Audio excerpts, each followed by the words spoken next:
ஹாலிடேஸ்னாலே அது நம்ம ஜிடி ஹாலிடேஸ் தான். GT holidays, south India's #1 travel brand. கைது செய்யப்பட்ட தாவேகா மேற்கு மாவட்ட செயலாளர் மதியழகன் தற்போது கரூர் நகர காவல் நிலையத்திற்கு அழைத்து வரப்பட்டு இருக்கிறார். கூடுதல் விவரங்களோடு இணைகிறார் செய்தியாளர் மணிகண்டன். மணிகண்டன், வணக்கம். விவரங்களை பதிவு பண்ணலாம் மணிகண்டன். வணக்கம். கரூரில் கடந்த 27ஆம் தேதி நடைபெற்ற தமிழக வெற்றி கழகத்தின் தலைவர் விஜய் பிரச்சாரத்தின் போது கூட்ட நெரிசலில் சிக்கி 41 பேர் உயிரிழந்தனர். இந்த துயர சம்பவம் தொடர்பாக தமிழக வெற்றி கழகத்தின் கரூர் மேற்கு மாவட்ட செயலாளர் மதியழகன், அந்த கட்சியின் பொதுச் செயலாளர் புஷி ஆனந்த், நிர்மல்குமார் உள்ளிட்டோர் மீது 5 பிரிவுகளின் கீழ் வழக்கு பதிவு செய்யப்பட்டது.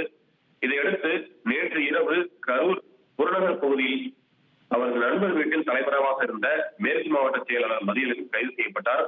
தற்போது கைது செய்யப்பட்ட மதியழகன் கரூர் நகர காவல் நிலையத்திற்கு அழைத்து வரப்பட்டுள்ளார். அவரிடம் போலீசார் விசாரணை நடத்தி வருகின்றனர். மேலும் தற்போது அவரது குடும்பத்தினர் அந்த பகுதிக்கு வரவுள்ளனர். இன்னும் சற்று நேரத்தில் மதியழகன் மருத்துவ பரிசோதனைக்காக கரூர் அரசு மருத்துவக் கல்லூரி மருத்துவமனைக்கு அழைத்து செல்ல உள்ளனர். அதனைத் தொடர்ந்து அவரை நீதிபதி முன்பு ஆஜர்படுத்தப்பட உள்ளனர். உங்களுடைய விவரங்களுக்கு நன்றி மணிகண்டன். ஹாலிடேஸ்னாலே அது நம்ம ஜிடி ஹாலிடேஸ் தான். GT holidays, south India's #1 travel brand.